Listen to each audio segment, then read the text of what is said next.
Hello friends, welcome back to my channel. എൻ്റെ മറ്റൊരു പുതിയ വീഡിയോയിലേക്ക് എല്ലാവർക്കും സ്വാഗതം. ഇത് നമ്മുടെ SEO ട്രെയിനിങ്ങിന്റെ അഞ്ചാമത്തെ വീഡിയോ ആണ്. നമ്മൾ ഇതിനു മുൻപ് SEO ട്രെയിനിങ്ങിന്റെ മറ്റ് 4 വീഡിയോ ചെയ്തിരുന്നു. നമ്മൾ ഇതിനു മുൻപ് ചെയ്ത SEO ട്രെയിനിങ്ങിന്റെ വീഡിയോ കാണാത്തവരാണ് നിങ്ങളെന്നുണ്ടെങ്കിൽ ആ വീഡിയോസിന്റെ ലിങ്ക്സ് നമ്മൾ ഡിസ്ക്രിപ്ഷൻ ബോക്സിലും അതുപോലെ ഒരു പ്ലേലിസ്റ്റ് നമ്മൾ ഇപ്പോൾ മുകളിൽ കാണുന്ന ഐ ബട്ടണിൽ അറ്റാച്ച് ചെയ്യുന്നുണ്ട്. നിങ്ങളൊരു SEO കോഴ്സ് പോലെ ചെയ്യാൻ ഉദ്ദേശിച്ച് വന്നവരാണെന്നുണ്ടെങ്കിൽ തീർച്ചയായിട്ടും ആ മറ്റു വീഡിയോസ് കണ്ടതിന് ശേഷം ഈ വീഡിയോ കാണുന്നതായിരിക്കും ഏറ്റവും ബെറ്റർ. അതല്ല of page activity of page SEO കുറിച്ച് മാത്രം അറിയാൻ വന്നവരാണെന്നുണ്ടെങ്കിൽ ഈ വീഡിയോ നിങ്ങൾക്ക് തീർച്ചയായും ഹെൽപ്ഫുൾ ആവുന്നതാണ്. അപ്പോൾ നമ്മുടെ വീഡിയോയിൽ കടക്കുന്നതിന് മുൻപ് എൻ്റെ ചാനൽ സബ്സ്ക്രൈബ് ചെയ്യാത്തവരാണ് നിങ്ങൾ സബ്സ്ക്രൈബ് ചെയ്യുക. അതുപോലെ ഫ്യൂച്ചറിൽ ഞാൻ ഡിജിറ്റൽ മാർക്കറ്റിംഗ് ട്രെയിനിൻ്റെ മറ്റ് വീഡിയോസ് അപ്ഡേറ്റ് ചെയ്യുന്നതാണ്. അപ്പോൾ നോട്ടിഫിക്കേഷൻ കിട്ടുന്നതിനായിട്ട് അടുത്തുള്ള ബെല്ലൈക്കൺ കൂടി ഇനേബിൾ ചെയ്തേക്കാം. അപ്പോൾ നമുക്ക് ഓഫ് പേജ് SEOയുടെ വീഡിയോയിലോട്ട് കടക്കാം. ഓഫ് പേജ് SEO പറയുന്നതിന് മുൻപ് എന്താണ് ഓഫ് പേജ് SEO എന്ന് നമ്മൾ മനസ്സിലാക്കിയിരിക്കണം. ഓഫ് പേജ് SEO എന്ന് വെച്ചാൽ നമ്മുടെ വെബ്സൈറ്റിന് പുറത്ത് നമ്മുടെ വെബ്സൈറ്റിനെ, അതായത് നമ്മുടെ വെബ്സൈറ്റ് xyz.com എന്ന വെബ്സൈറ്റ് ആണെന്നുണ്ടെങ്കിൽ നമ്മുടെ ആ വെബ്സൈറ്റിന് പുറത്ത് നമ്മുടെ ഈ xyz.comനെ പ്രൊമോട്ട് ചെയ്യുന്ന രീതികളെയാണ് ഓഫ് പേജ് ആക്ടിവിറ്റീസ് എന്ന് പറയുന്നത്. ആ ഓഫ് പേജ് ആക്ടിവിറ്റികൾ പെയ്ഡ് പ്രൊമോഷൻസിലൂടെ ആകാം, അതുപോലെ തന്നെ ഓർഗാനിക് ലിങ്ക് ബിൽഡിങ്സിലൂടെ ആകാം. നമ്മൾ ഡിസ്കസ് ചെയ്യാൻ പോകുന്നത് ഓർഗാനിക് ലിങ്ക് ബിൽഡിങ്സിനെ കുറിച്ചാണ്. അതിനായിട്ട് നമുക്ക് കുറച്ച് ഓഫ് പേജ് ആക്ടിവിറ്റികൾ നമുക്ക് ചെക്ക് ചെയ്യാം. ഓഫ് പേജ് ആക്ടിവിറ്റികളോട് കടക്കുന്നതിന് മുൻപ് നമ്മൾ കഴിഞ്ഞ വീഡിയോക്ക് അത് ഡിസ്കസ് ചെയ്ത മുഴുവൻ ഓൺ പേജ് SEOനെ കുറിച്ചായിരുന്നു. On page SEO complete technical സൈഡാണ്, അതുകൊണ്ടാണ് അതിന് അത്രയും ടൈം വേണ്ടി വന്നത്. ഓഫ് പേജ് SEO ടെക്നിക്കൽ തന്നെയാണ്, പക്ഷേ എങ്കിലും ഓൺ പേജ് SEO ചെയ്ത അത്ര ഡിഫിക്കൽട്ട് ആകില്ല ഓഫ് പേജ് SEO ചെയ്യുന്നത്. നമ്മൾ ചെയ്ത ഓൺ പേജ് SEOൻ്റെയും ഓഫ് പേജ് SEOൻ്റെയും ഒരു കോമ്പിനേഷൻ ആയിട്ടാണ് ഈ ടോട്ടൽ SEO വരുന്നത്. നമ്മൾ on page SEO off page പ്രോപ്പറായിട്ട് ചെയ്തില്ല എന്നുണ്ടെങ്കിൽ നമ്മുടെ വെബ്സൈറ്റിന് ഹയർ റാങ്ക് സെർച്ച് റിസൾട്ടിൽ ഹയർ റാങ്ക് അച്ചീവ് ചെയ്യാൻ ബുദ്ധിമുട്ടായിരിക്കും. അപ്പോൾ നമുക്ക് ഓഫ് പേജ് ആക്ടിവിറ്റികൾ എന്തൊക്കെയാണെന്ന് നോക്കാം. ഓഫ് പേജ് ആക്ടിവിറ്റികൾ സോഷ്യൽ മീഡിയ, അതിൽ blogging, guest posting, forums, image sharing, ഇതല്ലാതെ മറ്റൊരുപാട് ഓഫ് പേജ് ആക്ടിവിറ്റികൾ നമുക്ക് ചെയ്യാൻ പറ്റുന്നതാണ്. ഇപ്പോൾ നിങ്ങൾ ക്രോമിൽ സെർച്ച് ചെയ്യുകയാണ് of page activity in 2022 search ചെയ്താൽ നിങ്ങൾക്ക് ഒരുപാട് of page different type of page activity കിട്ടുന്നതാണ്. പക്ഷേ അതിൻ്റെ നമ്മൾ കുറച്ച് മനസ്സിലാക്കാനായിട്ട് എന്താണ് ഓഫ് പേജ് ലിങ്ക് ബിൽഡിംഗ് എങ്ങനെയാണ് ചെയ്യുന്നത് മനസ്സിലാക്കാനായിട്ട് നമ്മൾ കുറച്ച് കാര്യം ലിസ്റ്റ് ചെയ്യുന്നത് മാത്രമേ ഉള്ളൂ ഇവിടെ. അതിൽ social media, blogging, guest posting, forums, image sharing. നമുക്ക് നമ്മുടെ ആദ്യത്തെ ഓഫ് പേജ് ആക്ടിവിറ്റി എന്താണെന്ന് ചെക്ക് ചെയ്യാം. ആദ്യം സോഷ്യൽ മീഡിയ നോക്കാം. സോഷ്യൽ മീഡിയയിൽ എങ്ങനെ ലിങ്ക് ബിൽഡ് ചെയ്യുന്നത് നോക്കാം.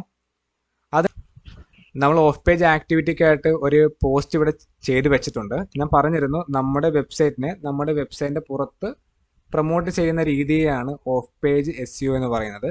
അപ്പോൾ ഇവിടെ ഞാൻ ഒരു എക്സാമ്പിൾ കാണിച്ചാൽ ഞാൻ ഒരു ബ്ലോഗറിനകത്ത് ഒരു ബ്ലോഗ് എഴുതിയിട്ടുണ്ട് ഇവിടെ. ആ ബ്ലോഗിനെയാണ് എനിക്ക് പ്രൊമോട്ട് ചെയ്യേണ്ടത്. അതായത് ഇതാണ് എൻ്റെ വെബ്സൈറ്റ്, അല്ലെങ്കിൽ എനിക്ക് ഇതിനെയാണ് പ്രൊമോട്ട് ചെയ്ത് ഹയർ റാങ്കിൽ എത്തിക്കേണ്ടത് നിങ്ങൾ കൺസിഡർ ചെയ്യുക. അപ്പം തീർച്ചയായിട്ടും ഈ ബ്ലോഗ് പബ്ലിഷ് ചെയ്തതിന് ശേഷം എനിക്ക് ഇവിടെ URL കാണും. ഈ URL വഴിയായിരിക്കും റീഡയറക്റ്റ് ചെയ്ത ആളുകളിൽ ഈ ഒരു പേജിലോട്ട് എത്തുക. അപ്പോൾ എനിക്ക് പ്രൊമോട്ട് ചെയ്യേണ്ടത് ഈ ഒരു URLനെയാണ്. ഈ URL വഴി എനിക്ക് ആളുകൾ ഈ ഒരു വെബ്സൈറ്റിലോട്ട് എത്തും. അതുവഴി എനിക്ക് ഹയർ റാങ്കിങ് അച്ചീവ് ചെയ്യാൻ പറ്റുന്നതാണ്. അപ്പം ഞാൻ ചെയ്തത് എന്താണെന്ന് വെച്ച് കഴിഞ്ഞാൽ ഞാനൊരു പോസ്റ്റ് ക്രിയേറ്റ് ചെയ്തു. അതായത് ന്യൂ ബ്ലോഗ് അപ്ഡേറ്റഡ് എന്ന് പറഞ്ഞ് പോസ്റ്റ് ക്രിയേറ്റ് ചെയ്തു. അതിനുശേഷം ആ ഒരു ബ്ലോഗിൻ്റെ ലിങ്ക് എടുത്ത് ഇവിടെ അറ്റാച്ച് ചെയ്തു. അപ്പം ഞാൻ ഈ ഒരു പോസ്റ്റ് പബ്ലിഷ് ചെയ്യുന്ന സമയത്ത് മറ്റുള്ളവർ, എൻ്റെ ഓഡിയൻസ്, എൻ്റെ ഈ ഒരു ഫേസ്ബുക്ക് അക്കൗണ്ടിലുള്ള ഓഡിയൻസ് ഈ പോസ്റ്റ് കാണുകയും അതിലൂടെ ഇവർ ലിങ്ക് ക്ലിക്ക് ചെയ്ത് റീഡയറക്റ്റ് ചെയ്ത് ഇവർ ഈ ഒരു ബ്ലോഗിലോട്ട് എത്തും. ഇങ്ങനെയാണ് ഒരു ബാക്ക് ലിങ്ക് വർക്ക് ചെയ്യുന്നത്. നമുക്ക് ഒരുപാട് സോഷ്യൽ മീഡിയകൾ അവൈലബിൾ ആണ്. ഫേസ്ബുക്ക് മാത്രമല്ല, ഇൻസ്റ്റാഗ്രാം ഉണ്ട്, അതേപോലെ ട്വിറ്റർ ഉണ്ട്, ലിങ്ക്ഡിൻ ഉണ്ട്. ലിങ്ക്ഡിൻ ഒരു സോഷ്യൽ മീഡിയ പ്ലാറ്റ്ഫോം അല്ല, എങ്കിൽ ലിങ്ക്ഡിൻ ഉണ്ട്. അതുപോലെ മറ്റൊരുപാട് സോഷ്യൽ മീഡിയ നമുക്ക് ലിങ്ക് അറ്റാച്ച് ചെയ്യുന്ന ഒരുപാട് സോഷ്യൽ മീഡിയ പ്ലാറ്റ്ഫോമുകളുണ്ട്. ആ സോഷ്യൽ മീഡിയ പ്ലാറ്റ്ഫോം നമ്മുടെ ബ്ലോഗ് അല്ലെങ്കിൽ വെബ്സൈറ്റ് ഷെയർ ചെയ്യുന്നതിലൂടെ നമുക്ക് പുതിയ ലിങ്ക്സ്, ബാക്ക് ലിങ്ക്സ് ബിൽഡ് ചെയ്യുന്നതാണ്. അപ്പോൾ തീർച്ചയായിട്ടും നമ്മുടെ എക്സിസ്റ്റിംഗ് ഓഡിയൻസ്, ഒരു പുതിയ ഓഡിയൻസ് ആ ഒരു പോസ്റ്റ് ഡിസ്കവർ ചെയ്യുകയും അതിനുശേഷം അതിലൂടെ അവർ നമ്മുടെ വെബ്സൈറ്റിലോട്ട് ലാൻഡ് ചെയ്ത് നമ്മുടെ വെബ്സൈറ്റിൻ്റെ റാങ്കിങ് കൂടുകയും ചെയ്യാനായിട്ട് ഹെൽപ്പ് ചെയ്യുന്നുണ്ട്. നമുക്കിനി നമ്മുടെ അടുത്ത ഓഫ് പേജ് ആക്ടിവിറ്റി എന്താ ചെക്ക് ചെയ്യാം. നമ്മുടെ അടുത്ത ഓഫ് പേജ് ആക്ടിവിറ്റിയാണ് ബ്ലോഗിങ്. നമുക്ക് എങ്ങനെയാണ് ബ്ലോഗിങ് ചെയ്യുന്നത് ചെക്ക് ചെയ്യാം. അതിനായിട്ട് ഞാനൊരു ബ്ലോഗ് എഴുതി വെച്ചിട്ടുണ്ട്. നമുക്ക് ഈ ബ്ലോഗിൽ എങ്ങനെയാണ് നമ്മുടെ ബാക്ക് ലിങ്ക് അറ്റാച്ച് ചെയ്ത് നമുക്ക് പ്രൊമോട്ട് ചെയ്യാൻ നോക്കാം. അതിനായിട്ട് ഞാനിപ്പോൾ ഇവിടെ ഒരു SEO ബേസിക്സ് സ്പെസിഫിക്കലി എന്നൊരു വേർഡ് സെലക്ട് ചെയ്യുകയാണ്. അതിനുശേഷം ഒരു link insert or edit link എന്ന് പറഞ്ഞൊരു ഓപ്ഷൻ ഉണ്ട്, അത് ക്ലിക്ക് ചെയ്യുന്നു.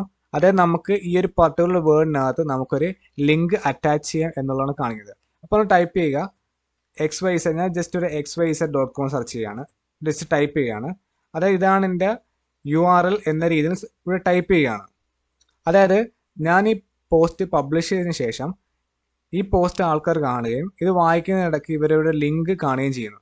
അപ്പോൾ ഇവരിത് ക്ലിക്ക് ചെയ്യുന്ന സമയത്ത് റീഡയറക്റ്റ് ചെയ്ത് ഞാൻ ഏത് വെബ്സൈറ്റിലോട്ടാണോ ലാൻഡ് ചെയ്യിപ്പിക്കേണ്ടത് ആ വെബ്സൈറ്റ് അവർ പോവുകയും അതിനുശേഷം വെബ്സൈറ്റ് ആക്ടിവിറ്റി കൂടി നല്ലൊരു സെർച്ച് റിസൾട്ടോട്ട് എൻ്റെ മെയിൻ വെബ്സൈറ്റ് എത്താനായിട്ട് ഹെൽപ്പ് ചെയ്യുന്നുണ്ട്. ഓക്കെ, അപ്പോൾ ഇങ്ങനെയാണ് നമ്മൾ ബാക്ക് ലിങ്ക് അറ്റാച്ച് ചെയ്യുന്നത്. അപ്പോൾ ഞാനിവിടെ ഇവിടെ ഈ ഒരു SEO ബേസിക്സ് സ്പെസിഫിക്കലി എന്നൊരു വേർഡ് ക്ലിക്ക് ചെയ്യുന്ന സമയത്ത് നമുക്കിവിടെ കാണാൻ പറ്റുന്നുണ്ട് http://xyz.com എന്ന വെബ്സൈറ്റിലോട്ടാണ് ഈ ഒരു ലിങ്ക് അറ്റാച്ച് ചെയ്തിരിക്കുന്നത്. ഓക്കെ, സോ അപ്പോൾ ഇങ്ങനെയാണ് ബാക്ക് ലിങ്ക്സ് എല്ലാം വർക്ക് ചെയ്യുന്നത്. നമുക്കിനി അടുത്തൊരു ഓഫ് പേജ് ആക്ടിവിറ്റി നോക്കാം, അതായത് ഇമേജ് ഷെയറിങ്. നമുക്കിനി ഇമേജ് ഷെയറിങ് എങ്ങനെയാണ് വർക്ക് ചെയ്യുന്നത് നോക്കാം. അതിനായിട്ട് ഞാനിവിടെ ഇമേജ് ഷെയർ ചെയ്യുന്നൊരു പ്ലാറ്റ്ഫോം ഓപ്പൺ ആക്കി വെച്ചിട്ടുണ്ട്. പിൻട്രസ്റ്റ് എല്ലാവർക്കും അറിയുന്നൊരു പ്ലാറ്റ്ഫോമാണ്. അപ്പോൾ അത് ചെയ്യുന്നത് എന്താണെന്ന് വെച്ചാൽ നമ്മുടെ ഒരു ഫോട്ടോ അപ്ലോഡ് ചെയ്യുക, അതിനുശേഷം ടൈറ്റിൽ കൊടുക്കുക, ഡിസ്ക്രിപ്ഷൻ കൊടുക്കുക, അതിനുശേഷം ആഡ് എ ഡെസ്റ്റിനേഷൻ ലിങ്ക്. നിങ്ങൾ ശ്രദ്ധിച്ചാണ് ആഡ് എ ഡെസ്റ്റിനേഷൻ ലിങ്ക് എന്ന് വെച്ചാൽ ഈ ഒരു ഇമേജ് ക്ലിക്ക് ചെയ്യുന്ന സമയത്ത് അല്ലെങ്കിൽ ഈ ഒരു കണ്ടന്റ് ക്ലിക്ക് ചെയ്യുന്ന സമയത്ത് റീഡയറക്റ്റ് ചെയ്ത് അവർ എങ്ങോട്ടാണ് കൊണ്ടുപോകേണ്ടത് എന്നുള്ളതാണ് ഈ ഒരു ഡെസ്റ്റിനേഷൻ ലിങ്ക് ഉദ്ദേശിക്കുന്നത്. നമുക്കത് നമ്മുടെ ഇൻസ്റ്റാഗ്രാം അക്കൗണ്ടിലോട്ടാകാം, നമ്മുടെ വെബ്സൈറ്റിലോട്ടാകാം, നമുക്കൊരു കൺവേർഷൻ നടക്കുന്നത് എങ്ങോട്ടാണ് നമുക്ക് അങ്ങോട്ട് വെക്കാം. സോ ഇങ്ങനെയാണ് ടോട്ടലി നമ്മുടെ ബാക്ക് ലിങ്ക്സ് എല്ലാം വർക്ക് ചെയ്യുന്നത്. നമ്മൾ ഈ ബാക്ക് ലിങ്ക്സ് ചെയ്യുമ്പോൾ പ്രധാനമായും ശ്രദ്ധിക്കേണ്ട കുറച്ച് കാര്യങ്ങളുണ്ട്. അതിൻ്റെ ഒന്നാണ് PADA. നമ്മുടെ കഴിഞ്ഞ വീഡിയോ ഒക്കെ നമ്മൾ കൃത്യമായിട്ട് പറഞ്ഞിട്ടുണ്ട് എന്താണ് PADA എന്നുള്ളത്. PADA ഹയർ ആയുള്ള വെബ്സൈറ്റിൽ മാത്രം ചെയ്യാനായിട്ട് ശ്രമിക്കുക. അതുപോലെ ഒരുപാട് ഓഫ് പേജ് ആക്ടിവിറ്റി അവൈലബിൾ ആയിരിക്കും, പക്ഷേ നമ്മൾ കൃത്യമായിട്ട് നമുക്ക് എഫക്റ്റീവ് ഓരോ ബിസിനസ്സിനും ഓരോ ഓഫ് പേജ് ആക്ടിവിറ്റി ആയിരിക്കും എഫക്റ്റ് ആകുന്നത്. അപ്പം അത്തരത്തിലുള്ള ഓഫ് പേജ് ആക്ടിവിറ്റി കൃത്യമായിട്ട് അനലൈസ് ചെയ്തതിന് ശേഷം മാത്രം ചെയ്യുക. നിങ്ങൾ ഓഫ് പേജ് ചെയ്യുന്ന സമയത്ത് മോസ് എന്ന പ്ലഗിൻ ഇൻസ്റ്റാൾ ചെയ്തതിന് ശേഷമാണ് നിങ്ങൾ ചെയ്യുന്നത് കൃത്യമായിട്ടും PADA മനസ്സിലാക്കാൻ പറ്റും. ഞാൻ നേരത്തെ മറ്റുള്ള വീഡിയോ ഒക്കെ നമ്മൾ പറഞ്ഞിട്ട് എങ്ങനെയാണ് മോസിൻ്റെ പ്ലഗിൻ ഇൻസ്റ്റാൾ ചെയ്യേണ്ടത്, അതെങ്ങനെയാണ് നമ്മുടെ വെബ്സൈറ്റിൻ്റെ PADA അല്ലെങ്കിൽ നമ്മൾ വിസിറ്റ് ചെയ്യുന്ന വെബ്സൈറ്റിൻ്റെ PADA എങ്ങനെയൊക്കെയാണ് കാണിക്കുന്നത് എന്നുള്ള പറഞ്ഞിരുന്നു. അപ്പോൾ നമ്മുടെ കഴിഞ്ഞു പോയ വീഡിയോസ് മാക്സിമം കാണാനായിട്ട് ശ്രമിക്കുക. നമ്മളിന്ന് വളരെ ചെറിയ വീഡിയോ ആണ് ചെയ്തിരിക്കുന്നത്, കാരണം മറ്റൊന്നുമല്ല, നമ്മൾ ഡിസ്കസ് ചെയ്യുന്ന ഓഫ് പേജ് SEO കുറിച്ചാണ്. ഓഫ് പേജ് SEO കുറിച്ച് പറയുന്ന സമയത്ത് ഓഫ് പേജ് ആക്ടിവിറ്റികളാണ് കൂടുതൽ ഇമ്പോർട്ടൻ്റ് ആണ് നിൽക്കുന്നത്. ഒരുപാട് ഓഫ് പേജ് ആക്ടിവിറ്റി ഇപ്പം നമുക്ക് കാണാൻ പറ്റും, പക്ഷേ ഒരു ഓഫ് പേജ് ആക്ടിവിറ്റി എങ്ങനെയാണ് ചെയ്യുന്നത് എന്ന് മനസ്സിലാക്കി മറ്റുള്ള ഓഫ് പേജ് ആക്ടിവിറ്റി ചെയ്യാൻ വളരെ സിമ്പിളാണ്. നിങ്ങൾക്ക് ഇതിൽ കൂടുതൽ ഓഫ് പേജ് ആക്ടിവിറ്റിയെ കുറിച്ച് അറിയണം, അതെങ്ങനെയാണ് ചെയ്യേണ്ടത് എന്നറിയണം എന്നുണ്ടെങ്കിൽ തീർച്ചയായും കമൻറ്റ് ബോക്സിൽ പറയുക. ഞാൻ മറ്റൊരു വീഡിയോ അതിനുവേണ്ടി ചെയ്യുന്നതായിരിക്കും. അതുപോലെ എൻ്റെ വീഡിയോ നിങ്ങൾക്ക് ഹെൽപ്ഫുൾ ആയിട്ടുണ്ട് എന്നുണ്ടെങ്കിൽ ലൈക്ക് ചെയ്യാൻ മറക്കണ്ട, അതേപോലെ സബ്സ്ക്രൈബ് ചെയ്യുക, അടുത്തുള്ള ബെല്ലൈക്കൺ കൂടി എനേബിൾ ചെയ്യുക. അപ്പോൾ മറ്റൊരു പുതിയ വീഡിയോ ആയിട്ട് കാണുന്നവരേക്കും ബൈ.